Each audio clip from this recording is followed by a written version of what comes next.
And we're back. Okay, so Morgan. This is who most of this episode revolved around. I thought it was a bit cheesy at first that we saw Morgan revert to his clear days after Grace's death. I get it, why we did that, but this man's gone through so much growth. It was almost comical that he was blacking out all episode, a danger to everyone. Everyone knew this. And then by the end of the episode, he was just miraculously cured, I guess, and no longer a threat to anyone or Mo. And I found it a little bit strange that everyone just let him go off without any concern whatsoever for this little girl, or that Morgan may lose himself again. On the inside of the episode, Ian Goldberg and Andrew Chambliss, the showrunners of Fear the Walking Dead, said that they wanted to show what the clear moments looked like from Morgan's point of view.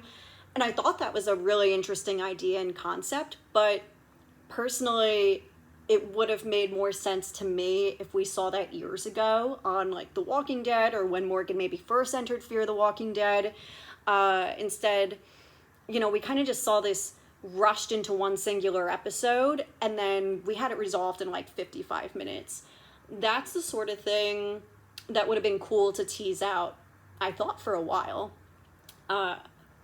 I will say I did appreciate how this episode did walk us through Morgan's complete journey on The Walking Dead and then Fear, and I really enjoyed the attention to detail by bringing Morgan back to Eastman's home from season 6, episode 4 of The Walking Dead, and then ending with Morgan deciding to finally go and search for Rick. I'm really hoping that he's maybe now going to appear on this Rick and Michonne series. I know people love to throw stones at the Fear showrunners, but Morgan speaking out on the radio, I thought that was a perfect little nod to the Walking Dead pilot, just him saying that he would turn his radio on every single morning for a few minutes to see if Rick was on the line, because that's exactly what Rick did for him, well, for a while anyway. In many ways, Morgan's journey on Fear was him going off and trying to reckon with losing himself for years and not being able to really move forward with Rick and his group because he never properly healed on his own first. And I think a lot of us experience that.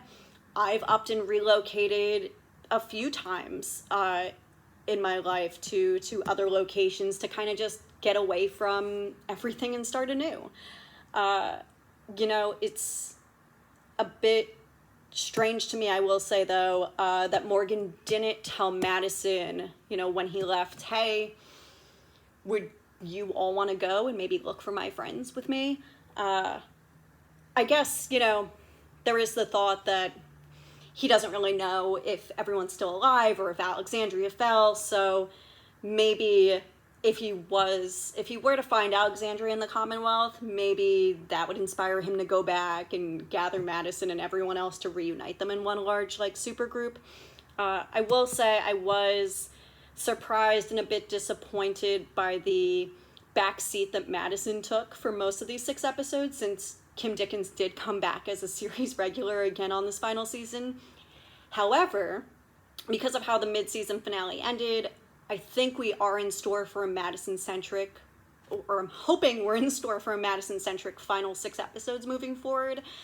I don't know if this was intentional, but I loved Morgan's goodbye to Madison. Not only was it a nice send-off for his character, but I saw that as a really respectful way to hopefully turn the show back over to Madison. A lot of fans were upset when Madison, was killed off.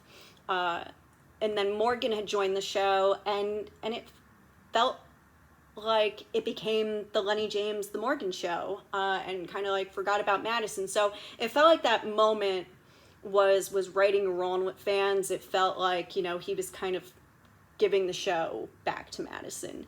And now that we've said goodbye to Morgan, Mo, Grace, and seemingly Dwight and Sherry, more or less all of the Walking Dead characters who crossed over to Fear, I'm hopeful that the OGs, the Fear OGs, Madison, Strand, Daniel, and Lucy, are all front and center, as they should be, to bring it all home in these final 6 episodes. And honestly, as other people are, I'm kind of just waiting for the Madison and Victor reunion. it's what we deserve. I feel like a large part of Kim Dickens coming back to Fear was because she would have wanted to play in the sandbox again with her bestie Coleman Domingo. And I think that brings us, you know, really to the final few moments of the show where we see this mystery person with longish hair, at least medium length hair, maybe grabbing a map that has a few locations circled and marked off before taking Alicia's arm and placing it in a bag. Weird. Few things. Who is this person? Why do they have Alicia's arm? How'd they get it?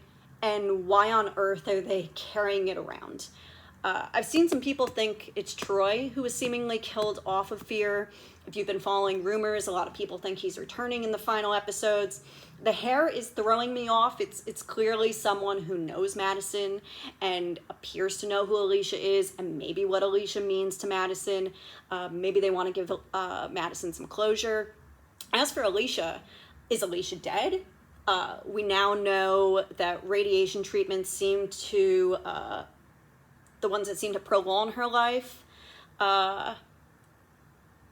may have made it possible that she's alive, but I don't know. We also know that it seems like they don't work other than just like prolonging, and the infections usually come back. I don't know. I saw someone point out that Alicia could be seen in one of Lenny James's Morgan's red visions, and she was among those who were